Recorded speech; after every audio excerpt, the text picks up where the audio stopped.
Hi everyone, I think we are now live, so good morning. I'm not sure how many we're going to have in today. Oh, I just need to open up the chat. Here we go. Hi Marie and hi Susie. Rob's obviously in the chat looking after you a little bit there as well if you need to get any links or anything. So Marie, Florida, oh my goodness, what time is it there? 6 in the morning, I'm guessing. So I'm not sure, like I say, we've changed the time today, which should allow for people over in Europe and also maybe Australia over that way. So I'm hoping a few will tune in. If it's not quite as busy, 6 a.m. and still dark. Oh, it's getting that way here actually as well, Marie, because it's sort of coming to the end of summer and dark mornings and nights are starting to seep in as well. So I've changed the settings a little bit so the lag shouldn't be as much. So I should be picking up your questions a lot quicker as well. So it's all a learning curve for me and hopefully each one will get better. So if you've got any questions, because we haven't really got a theme for today, someone did ask a question over on Patreon about, one quick thing, house admin work. Our postman has not been yet. And as you know, we've got 5 dogs.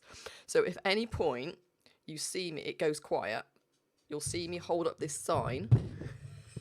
And basically it just means that the postie has just arrived and the dogs, all 5 of them, are barking really loudly in the next room.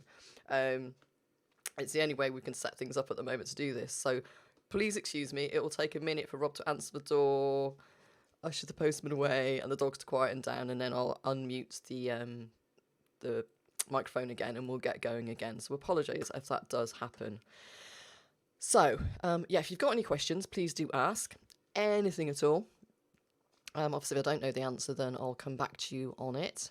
As I say, we've changed the time, so it might be quieter today on the chat, whereas normally it's been a bit later in the day, which has allowed a lot more for the guys across the Atlantic to tune in and ask questions.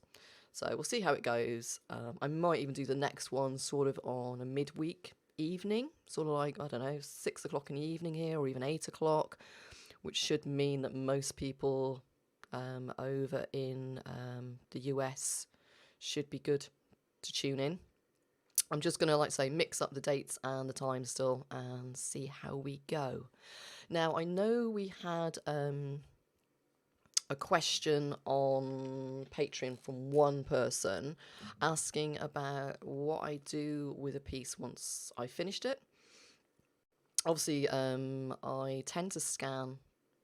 When I was doing commissions, let's go rewind a bit. So when I was doing commissions, I would be scanning at regular intervals anyway, so that I could send as true an image as possible to the clients.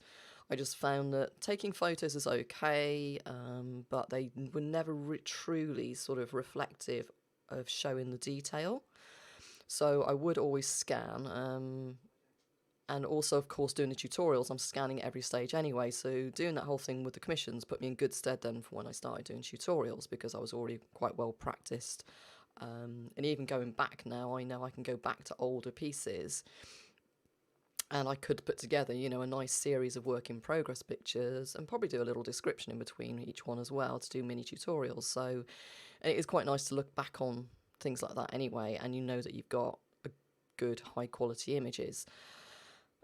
Scanning things like pastel matte and suede matte is a bit awkward because it tends to give quite a flat scan. It can deaden the piece, the look of the piece a little bit, but it still gives more detail than taking photos. And I know that if you go to like professional print companies, they will photograph it. Some will scan, but they tend to photograph it. But that's because they're professional photographers, they've got professional lighting, they've got the setup amazing. I haven't quite mastered that yet. I still do try and take a photo using my DSLR, and I'll take it usually outdoors on a hazy day. I'll wait for it to be cloudy and I'll take it outdoors. And I'll probably take it 2 or 3 over a couple of days.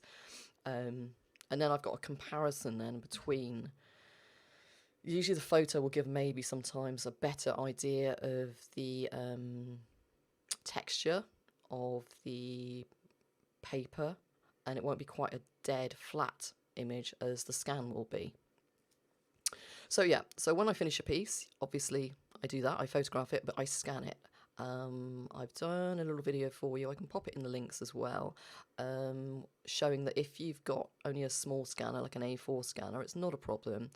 I've got an A3 one now, but a lot of my pieces are sort of A2, A1 size, bigger.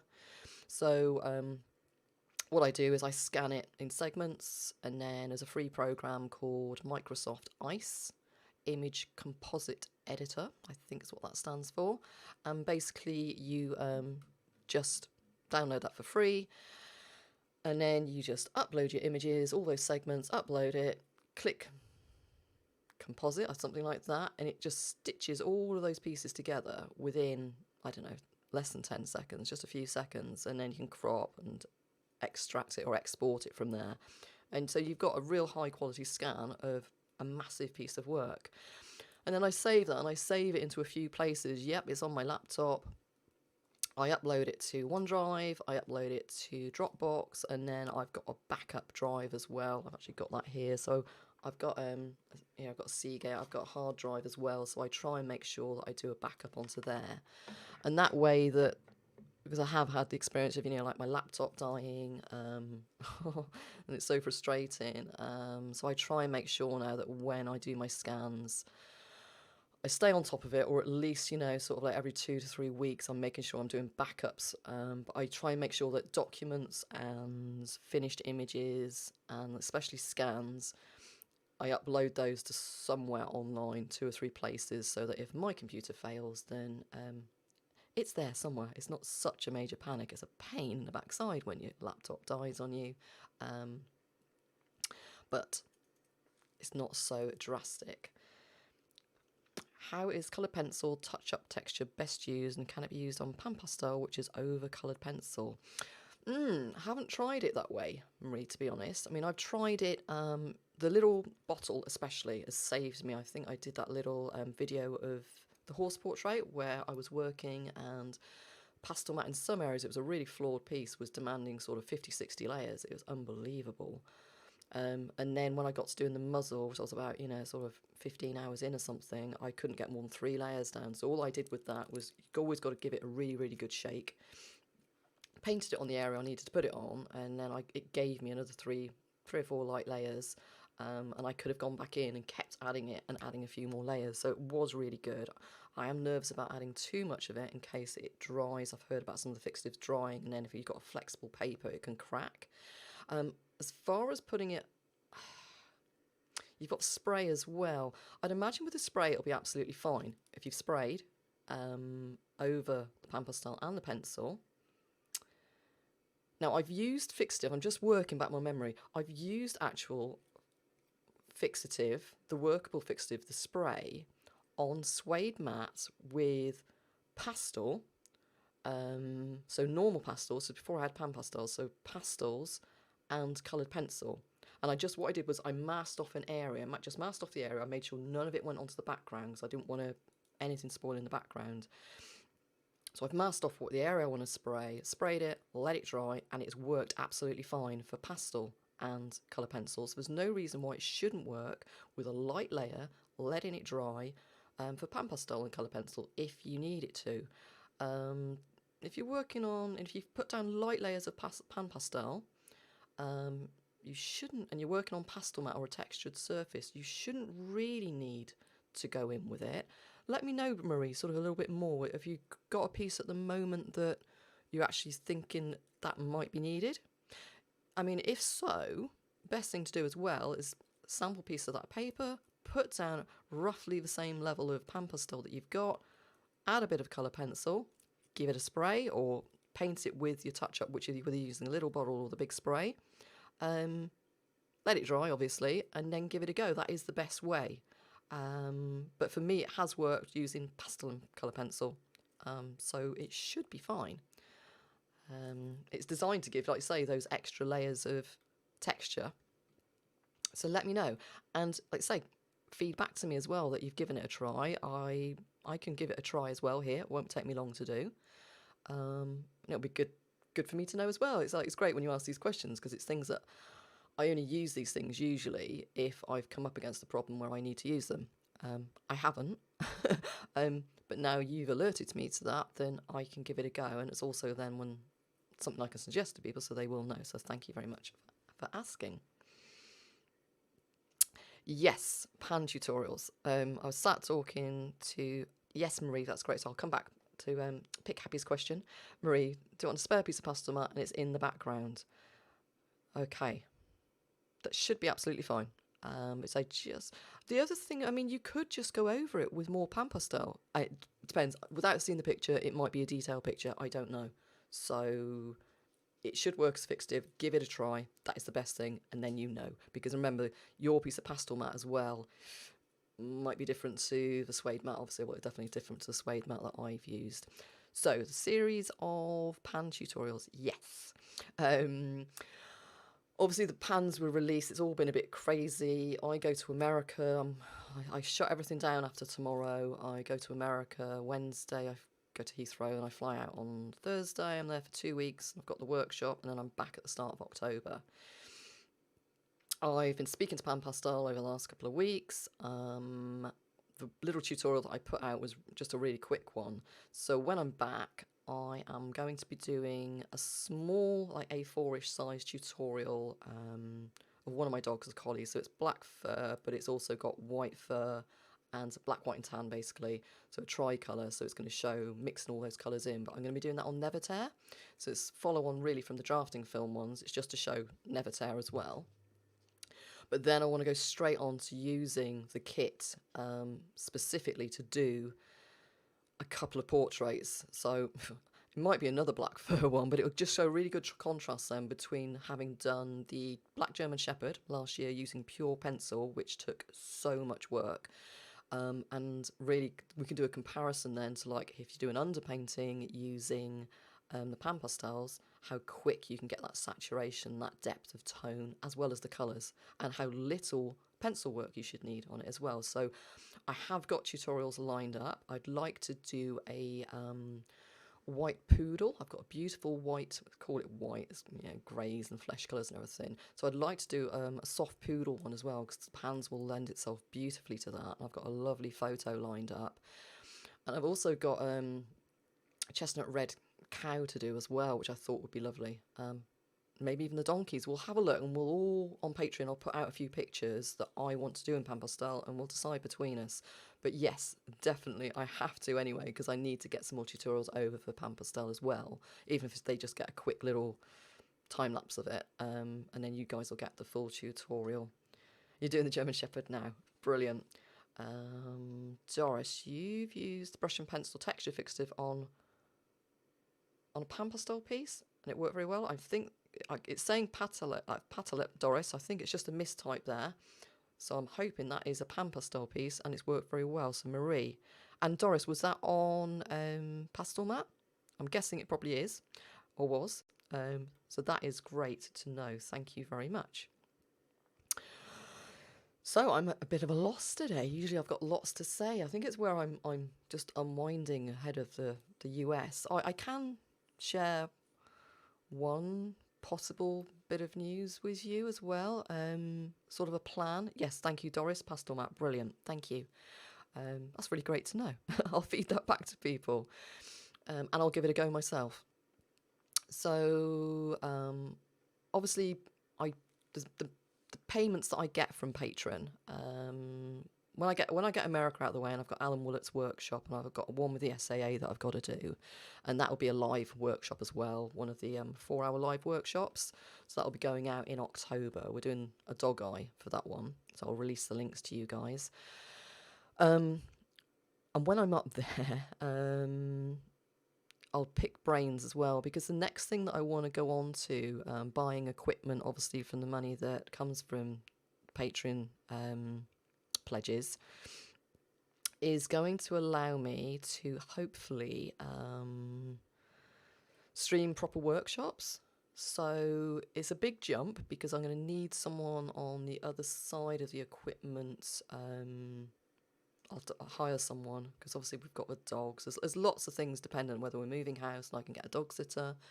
But it's going to take a little while for us to get the the correct piece of equipment, know how to use that piece of equipment and get it all working right. And we'll also need to set up a space, whether I do it at a live venue and I have sort of like just half a dozen people in the room, so I'm teaching it like a workshop to those people, not like guinea pigs, but they can come along, possibly at a reduced rate or something, maybe do it locally. But I need somewhere that's got high-speed internet. But this piece of equipment will allow me then to have multi-cameras, filming me working, me talking, like the SAA workshops that go out. And I know the equipment that they use. I want to just pick the floor manager's brain on it a little bit more. But I'm hoping that will be something that I can be rolling out onto Patreon maybe next year. So that is one of the plans. So just so you know that I am trying to take things on even further for you guys behind the scenes. Obviously, you know, we started the behind the studio door interviews with the artists, which are proving really inspirational. I've got some great ones lined up. We've got Vicky Manser coming up next month. I've got a guy called Peter Keegan, who's an amazing oil portrait artist. His is amazing story. I'm going to be filming Judith Selchuk, Alan Willett. Oh, and the other thing as well is obviously I'm going to do some of these behind the studio doors, hopefully with people overseas. So we'll be doing like maybe one of these live stream interviews with Karen Hull and other artists overseas.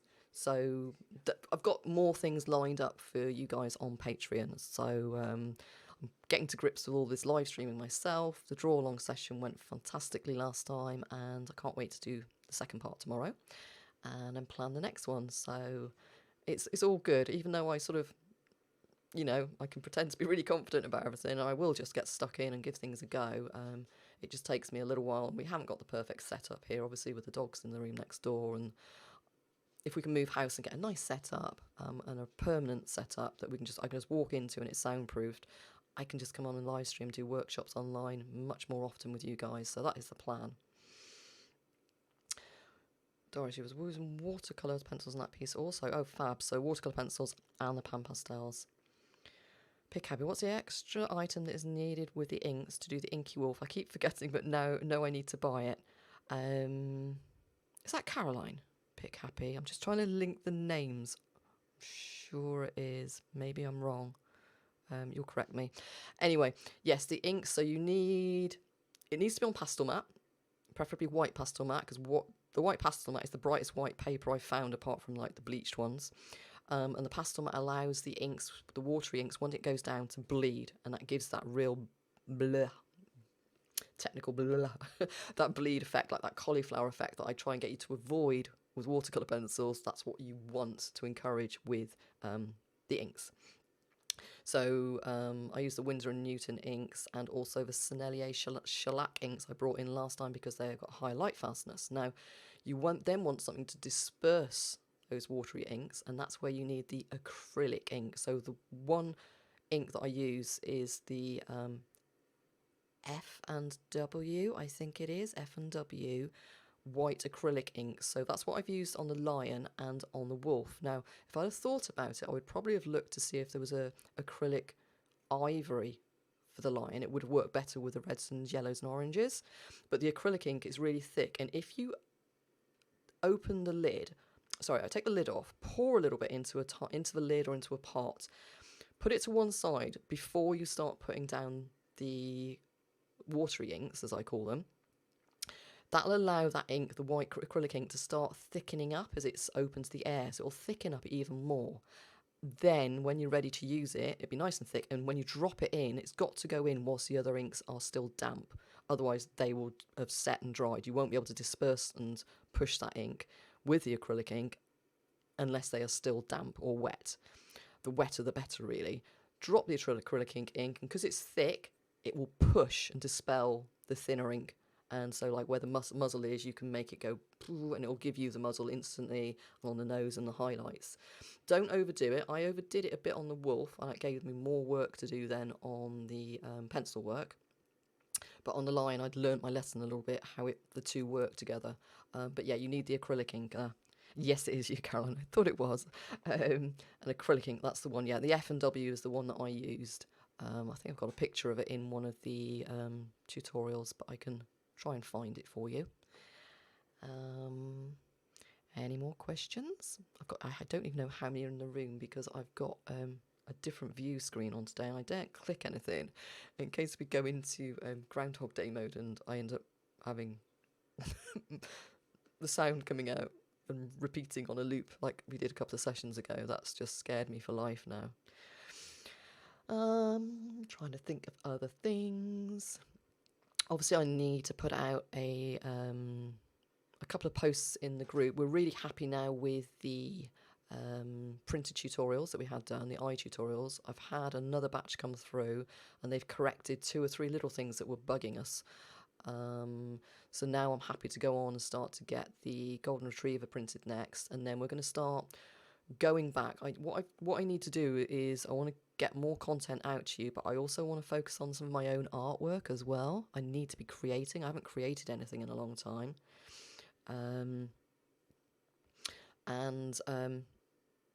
So what we're going to do is go back whilst I'm in America. Rob's going to start bringing things like Mock-a-Pup. Now, when I first started doing Patreon, you were getting an hour of video. So even if Mock-a-Pup took me, I don't know, 12 hours to do, I sped the video up. So you only had an hour's video with a voiceover.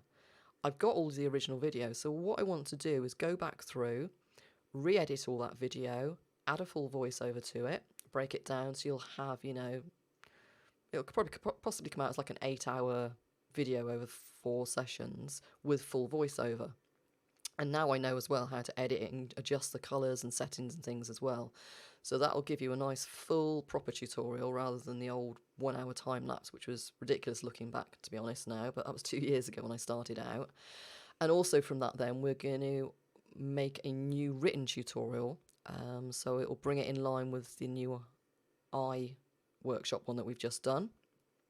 So again, you'll have a nice 40-odd page written tutorial then with clearer pictures. I've got to do all new step-by-step pictures as well, but again, I've got all my scans, so that's absolutely fine.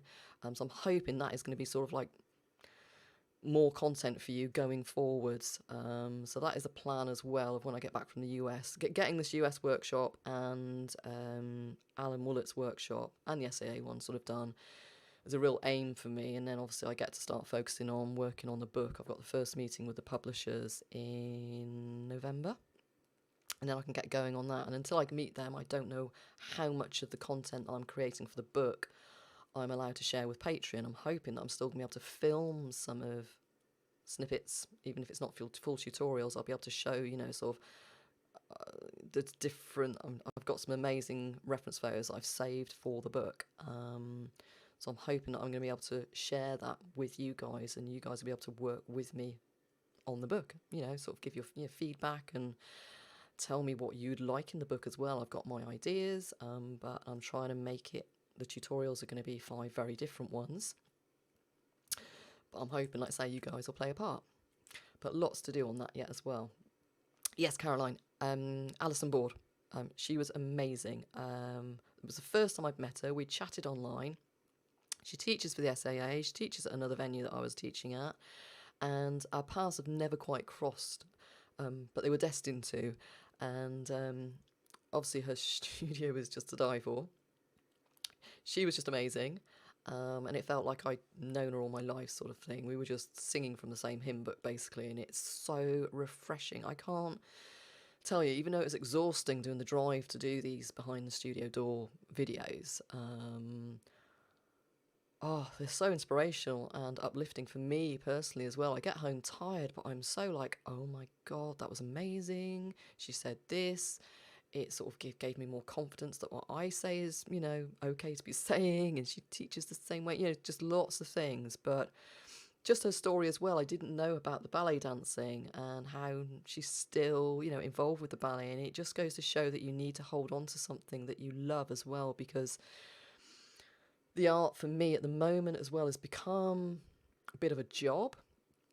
So I'm still going to go into America. I'm going to step back from things and then come back all fresh. There's a lot of things pinned on this American trip.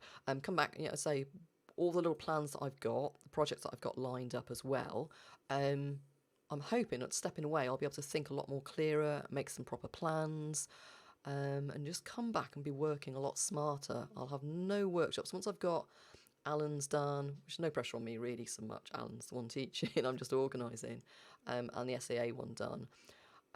No workshops then until next March, April. So I've got 3 or 4 months where I can focus on hopefully creating art, and also focusing more on, more and more on these videos. I've done another hints and tips video following on from the last Q&A, which I'll put out possibly on Monday.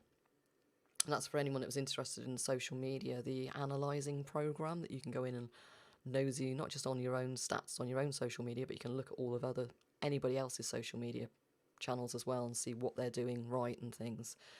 Hi Sandra in Gibraltar. Oh, I went to the post office this morning and parcel's gone off this morning, so I don't know how long it takes to get to you, but that will be with you very soon. Yes, Caroline, she was so confident about being herself and not caring about the rules. She's got her own wobbles behind the scenes, exactly the same as me. And it was good for us both to really air those. And she'd say something, I'd be going, oh my God, yeah. And then I'd say something, she'd be going, oh my God, yeah. It was just so refreshing. But yeah, that whole thing about breaking the rules, even over the last couple of weeks, I saw, I don't know, Making a Mark shared a post from an art critic that had gone to a CPSA show in America, so Colour Pencil Society of America's galleried show. And if you go to Making a Mark on Facebook, you'll be able to find the link to it. And it was a real basically, we're always asking for colour pencil to be considered at the same level as other art media. But why is it the case that with colour pencil, rather than just letting a picture speak to the viewer, why do we feel the need to explain, oh, but do you realise it took me 50 hours to do that? Do you realise the technique that we needed to do that picture? Do you realise how many, how much detail and how much work I've put in and the years I took to study to do this? If you go to a normal gallery, and you don't have to have all of that explained to you, you don't have to appreciate that. It's the image, it's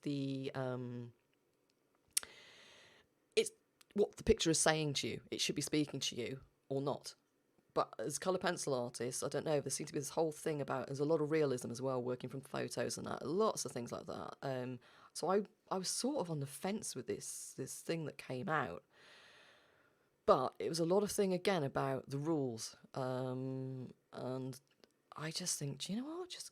And this is where I'm at the moment. I'm thinking, why am I doing this? I really want to get back to just doing art. No, I don't mean that's in this, but sometimes I'm looking at something and going, why am I doing this? Why am I worrying about this? Let me just get on and do it. It's like almost I get caught up in that whole thing of social media and all this sort of, judgment thing and that, thinking, oh, I almost get too tired and fall into the trap myself. And I have to remind myself, like with Alison, forget the rules, just be you. Have fun, create. Hopefully others will enjoy the creations. And remind myself why I'm doing it. Yeah, I'm doing it for other people, but I've got to be doing it for me as well, and my soul and my creativity. And if that's not coming through in my piece, then when someone looks at it in a gallery, it's going to show. So yeah, Ali was a great reminder on that. Vicky's story's coming up as well. That's a good reminder. Peter's is amazing. I can't wait to do Judith's, and I can't wait to do Alan's as well. And see good nosy. I'm going to have a really good nosy around Alan's studio as well. I'm going to be opening drawers and everything there, because I can. A couple of weeks. As a non-artist, I don't understand the CP issues. Yeah, I think it's just this thing, Caroline, where colour pencil, it's just not taken seriously as an art medium, and we don't do it any favours. And it was brought up again at the workshop last week of why on earth you can go into a pastel, say Facebook, you can go onto a pastel page, oil painting page, watercolour page. Do they have to stipulate the exact brands that they've used, proportions of or ratios of the paper they've used, this, that and the other? No, they sometimes put the size, put it as watercolour, and obviously a reference credit. Not all of them do. I've brought it up before with the admins, and it is educational for people to see, yes, okay, you what type of pencil you used. But why are we putting the brands in there? I don't get it. It's free promotion for the brands all the time. But we are the ones almost propelling and making the situation worse that we're putting the focus on. It's colour pencil, it took me 40 hours, it took this, and blah blah blah. And you guys, if you're not in colour pencil, or you're just looking in from the outside, you should appreciate this. And it's wrong, it really is wrong. We do appreciate it amongst ourselves, but I don't think it does us any favours in the bigger art world to be saying this kind of thing. And some people won't agree with me, but that's just my opinion, and I'm allowed to have my opinion. And if anyone wants to have a go at me about my opinion, then that's their prerogative. But I'd like to think I could hear their opinion too and go, okay, yeah, I get that. But like I say, if we want colour pencil to be taken more seriously, we've got to relax and let go and just put it out there. I put my stuff in exhibitions up against acrylics, oils, people that have been doing it for 25 years. And I just hope the artwork stands up to, alongside. And I've done well. I've won awards over and above traditional media, as they call it, traditional media. So yeah, and again, also not being a purist, I'll just do anything. I'll mix my colour pencils with anything, pastels, paints, inks, to achieve whatever look I'm intending to achieve. So yeah, I think that's just going to be an ongoing debate for years, because I know this one did mention that it was still something that was brought up following a previous discussion about it from years ago, so it's never going to go away. Yeah, Anita, social media is a double-edged sword in so many ways, for colour pencil, for the medium, for us as artists, us as individuals. I know I struggle on social media nowadays because my personal profile is no longer a place for me to chat with friends, do my rescue work, talk to family and things. It's become a bit of like a public forum as well. So I've had to accept that. It's just a thing I have to accept. But people coming on there, if they choose to come on there rather than following just my art page, they have to accept that they're going to see a lot of pictures of my dogs. But I am really conscious of I can't have opinions. I can't be political. I can't say a lot of things on there. So it's a double-edged sword in so many ways. Do you organise your colour pencils by manufacturer or by colour mixing? If you could see the state of my studio at the moment, you'd see that it's not organised in the slightest. I've got to go up there. I've been working between two rooms, my studio, and down here where I've been doing the live streaming. It's a mess, and I've had a workshop in between. So I'll admit that. I'm not taking a photo of it though. But no, I've got my big handmade wooden drawers, and they store 150 pencils in each one. And at the moment I've got them in brands, because I know then I've got a Faber-Castell one, so I've got all of my polychromos in the top set of drawers and my Albrecht Dürers in the bottom. And then I come along and I've got all the Derwents, apart from the Lightfast, they're not in there yet. Drawing pencils, ink tents, quite a few. And then I come down under that and I've got all the Caran d'Ache luminants, and then I go across and I've got all the Prismacolors, even though I've got a photo I'm going to take of the Prismacolors. I've used them once, put them away in the drawer, opened them up a few weeks ago, and most of them have just got cracks from one end to the other, just split all the way down the shaft, which I want to put a photo out on social media. But yeah, I tend to store by manufacturers, and then they're in colour order, so all my greens, all my blues, all my pinks within each brand. I just find that easier. But I know people like, say, Karen Hull, she stores hers in jars, and she stores in colours. So maybe that explains as well why she uses a lot of different brands when she does a tutorial. So she doesn't worry so much about what she's mixing brand-wise. She might mix, say, six or seven brands within one tutorial. Whereas I try and simplify things down. I might do a few more coming up where I have 2 or 3 brands. But she will pick the red that she wants, or the pink that she wants, the orange that she wants. She's not bothered about the brand. So a lot of people, it's got to be a personal choice. I must admit, sometimes I think, oh, maybe I should put them back in their original packaging. But I think at least by getting them out and putting them all in the drawers, I'm giving myself a good chance of utilising, because I know luminants, my Pablos, they're all in another drawer, but I don't know a lot of the colours. I'm getting to know all my Pablos. Luminance hardly ever used, and I know I need to give them a bit of a fairer trial, but I love the Lightfast now, so I want to get to know my Lightfast a bit better and start pulling those in. So yeah, I'm definitely a brand one.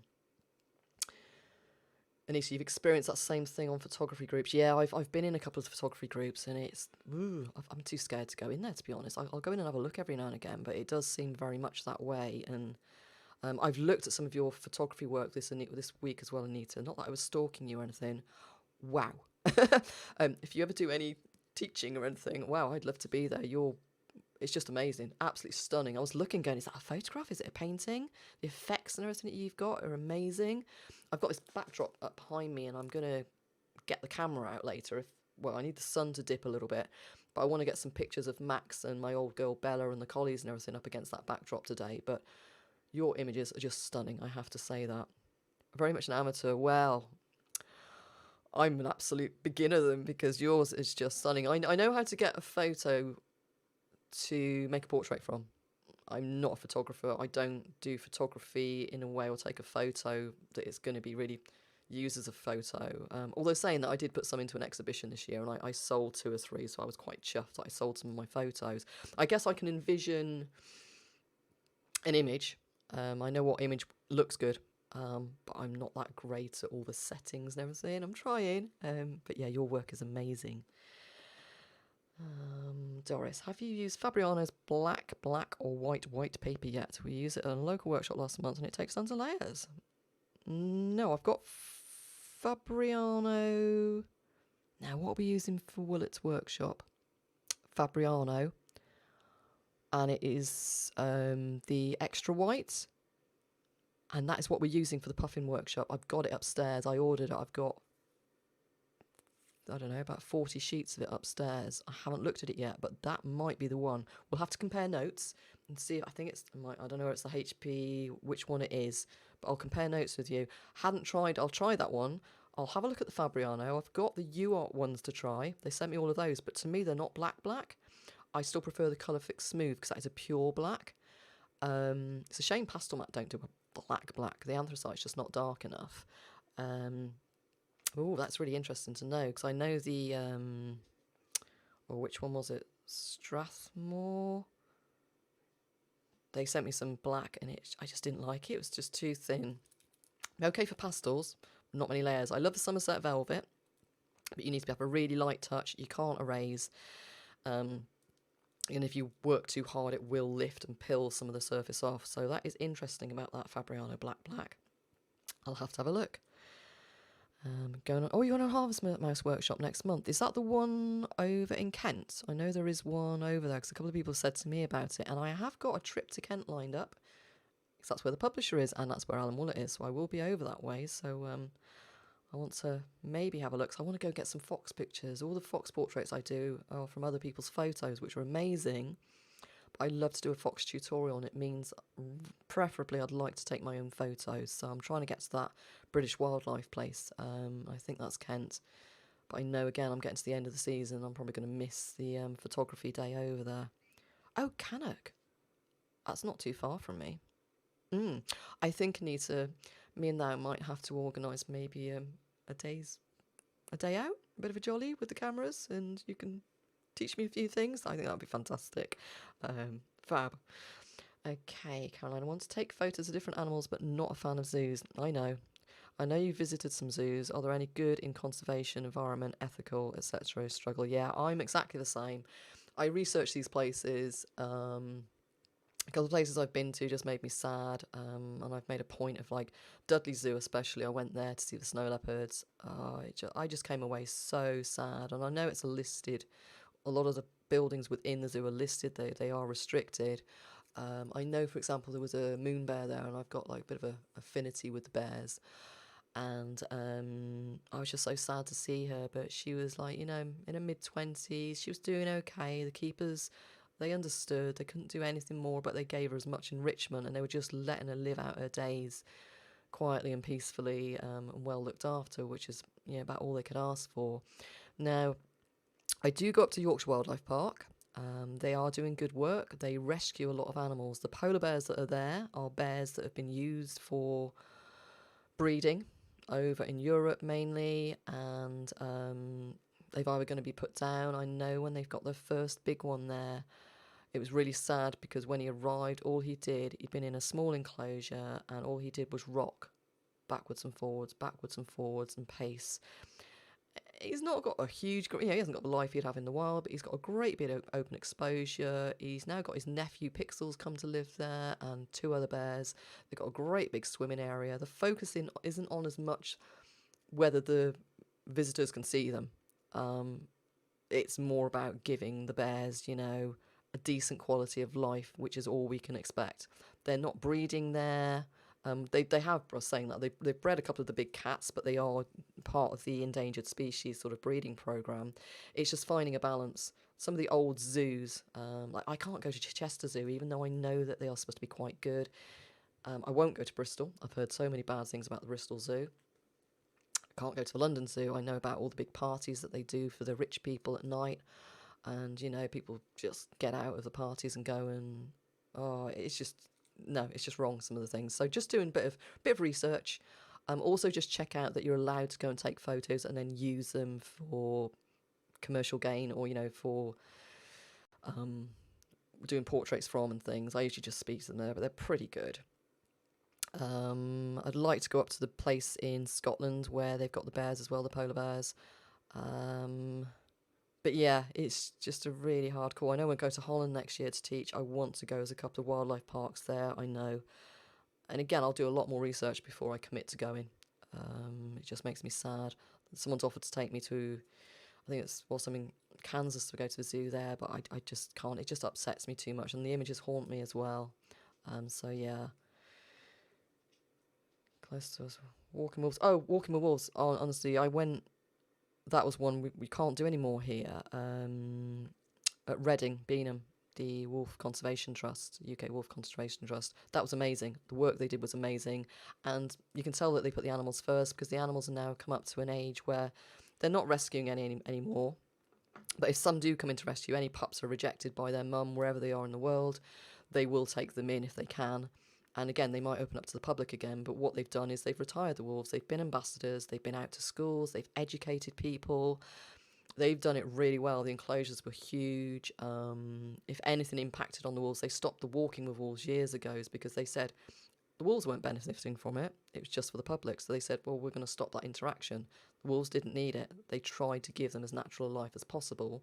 But, also, so obviously they had to be handled to a degree so that they could be ambassadors, to pay their keep and to educate people. So I know there are a couple of wolves. There was one in Mercia, I think, this area, somewhere in the West Midlands border of Wales. But if you've got one up by you, yeah, check them out, see what sort of work they do. But these places are usually pretty good. Doris, having painted in many media over the years, one reason I think fine art snubs its nose at colour pencil is we don't mix colours like oil and acrylic watercolour. I have to not agree with you, Doris, to a degree, for people that judge it that way, because I think we're mixing colours all the time. I teach people to say, I hate the fact that we've got 120 colours to pick from, because it can make people really lazy, and people will colour match. So if they'll go up and they'll go, I need that brown for my dog, I will probably pick that brown for my dog, but I'll rarely use it. I'll use it in there a little bit. I say to people that, especially with pastel mat, that's our palette. So whereas painters mix all of their colours on a separate palette and then apply it to their support, we're mixing and blending our tones, our colours, and all of our shades actually on our support. So I think we are colour mixing. And just to look at someone like Ekaterina Putiatina, who will create like her beautiful tutorials of fruit in a bowl, using 3 colours, a red, a yellow, basically a primary, 3 colours, and then 2 shade and a tone. So she shows that, we don't need 120 set pencils. We only need a handful. We just need those primaries. And I know on the acrylic course the other week, I just used my primaries. I used my red, yellow and blue. I just chose, 3 that were going to work for that, those images. And then I used, a black and a white, or a black and a grey. And that's what I used to paint with. And I know that I need to sit and not be lazy, and I need to do a tutorial where I create a red dog or a blue, or a brown dog or even a white dog, just using or trying to use my primaries. because she proves it over and over. But I can totally understand why people who don't understand how we use pencils would think that, because they don't see us doing all of those layers, mixing and blending, mixing and blending. And I guess maybe not all colour pencil artists do work that way. It's how I work, I guess, because I came from art college years ago, and colour theory and everything like that I understand, whereas I guess a lot of people maybe coming in from colouring books or just picking up pencils for the first time don't understand that colour mixing, which I guess a lot of people, they don't see the colours even. A lot of people struggle to see the colours. So yeah, that's a whole grey area where, yeah, but I totally appreciate what you've said there. Hi, Benita, you made it. Just got up and fed the pups. Yeah, my lot have been out, fed. Anybody who's just coming in as well, we should be okay because we're doing okay. But like I said, I did warn everyone at the beginning, if the postman hasn't been, the 5 dogs are next door. If the sign comes up and it goes quiet, it's because the posties arrived and parcels are here. So at the moment, we're doing okay. Let me just check the time. 1:45. So we've got about 15 minutes left. So if there's any more questions...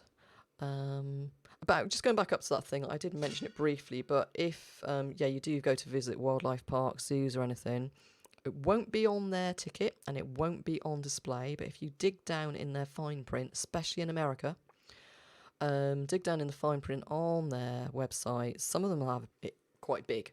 In America especially, they have a lot of animals at zoos and wildlife parks that are quite famous, so they're stars in their own right, and it's almost like they've got their own image rights. And it's quite specific on there that you are not allowed to use images, photos for commercial gain or anything. And even if you write to these places saying, I'll give you a print or anything like that, they'll probably say no. If you can do it where the animal's not actually recognisable, if you can change it a little bit, that's okay. You don't have to say where the picture was taken. I'm very lucky. I've got a very good relationship with the head photographer at North Carolina Zoo. So obviously I've donated work to them, which has raised a lot of money. So we've got a good relationship both ways. But just approach people really. And be careful third party as well, because I know you've got people like, I can't remember his name now. See, this is how I don't understand. A lot of people donate photos to, or don't donate, put photos up on wildlife reference photos, and also, free reference sites for artists. Now, if those photos have been taken at one of these places that does not allow commercial gain from their photos, and then you go on there and use it without realising, or you've even paid on wildlife reference photo to access and use that photo, it's still been taken.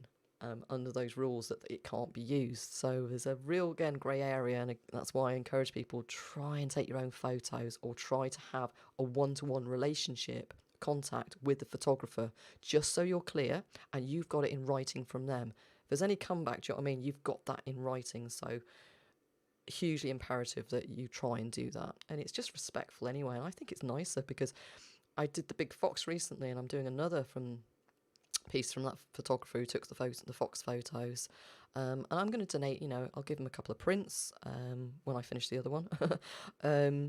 So again, it's just nice to give something back as well.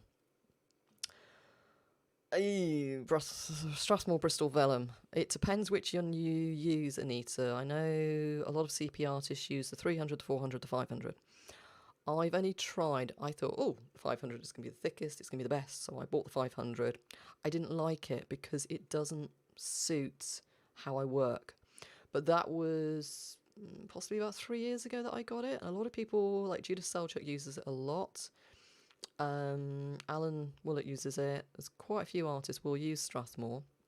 But some of them, like say, use the 300, the 400, 500. Strathmore will send you a sample set. If you get in touch with them, I don't know if you have to pay for it or whether they'll send it for free, but they will send you a little sample set of all of their papers. They're really good.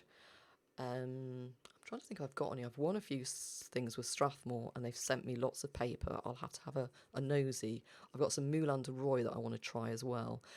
But it's not like how I work. You'd need to preserve your light. So it's how most CP artists work. You'd need to work from light to dark rather than dark to light. And once you've worked light to dark, you can't really go back over with your lights. So it's very much like a watercolour. You need to preserve the lights and work down through your mid-tones to your darks. Still really light layers. I've heard that the 300, I think, has more tooth than the 500. It's a personal thing. You just need to try it, see how it goes with your touch and how you want to work. Having a problem with pastel mat and layering and blending. What am I doing wrong? It could be a mountain of answers to that, Susie. Have you done your pressure test? Are you using lots and lots and lots of light layers?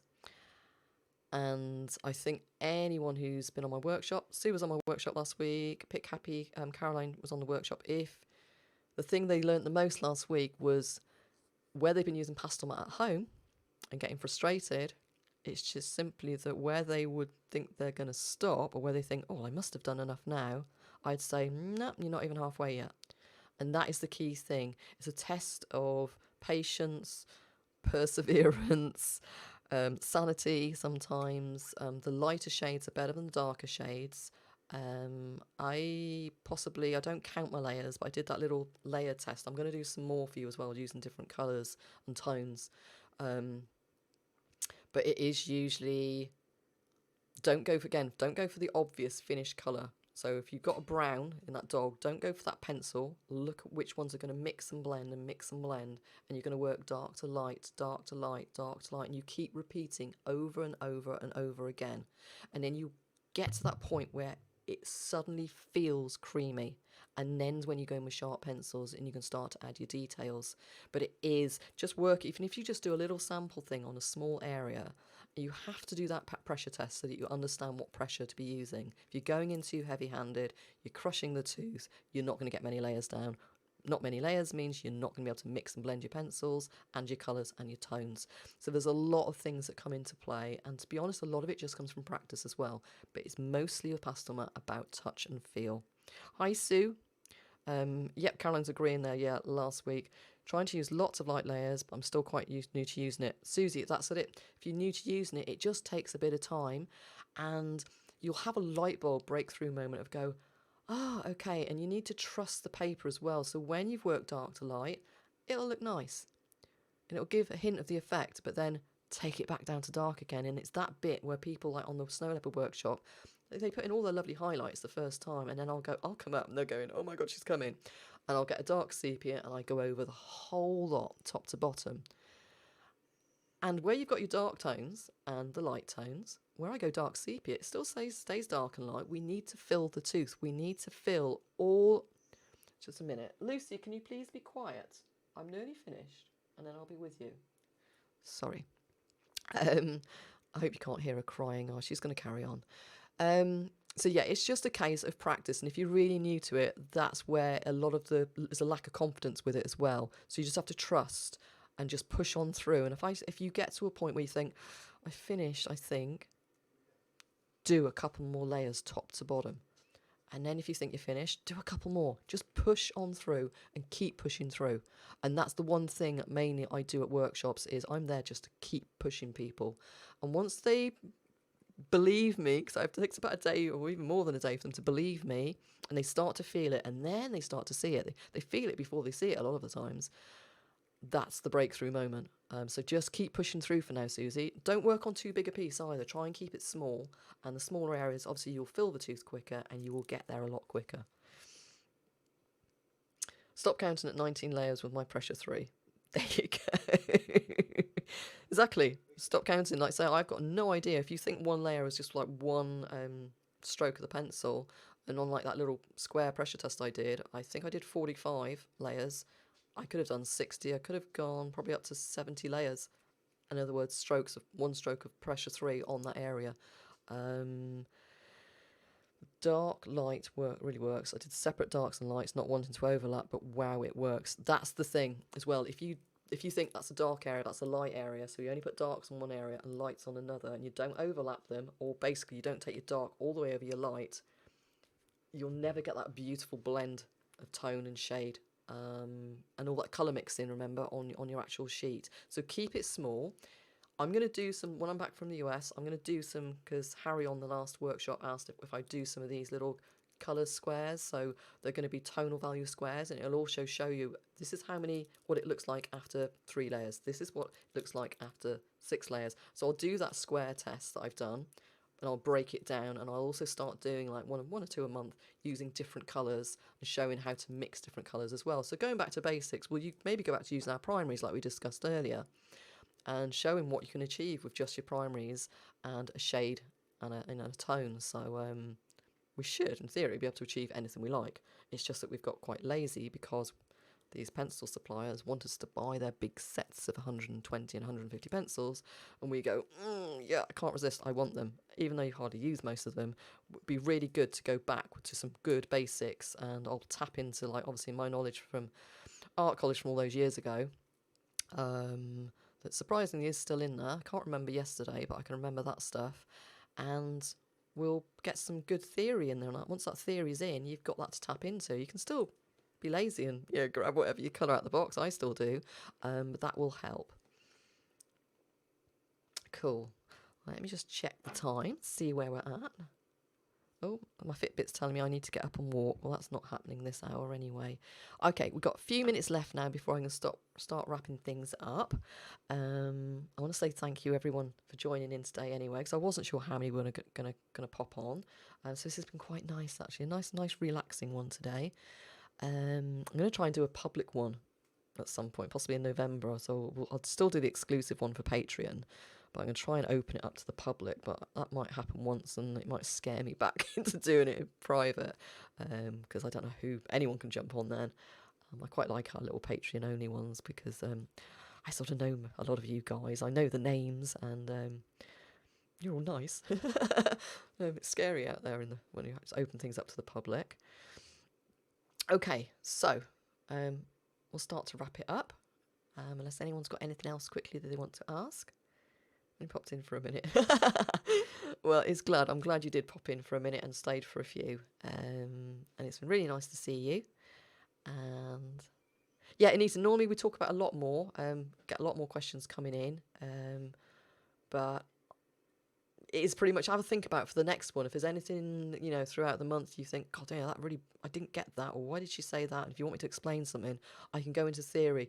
Obviously, I don't repeat the same things on each Q&A because we've covered things before about, like with Susie. If you go back to the first Q&A we did, I talked a lot about the formation of pastel matte and the theory behind the mountains and valleys and the pressure and the filling the tooth and all of that sort of side thing. That's all in the first one. It's in some of the tutorials as well. I try to repeat things, but it's in that first Q&A from July time, I think it is. What public? We're all artists. I know, Doris, honestly, once I go out onto YouTube, like in general, you wouldn't believe the trolls. And I'm like a bit nervous about.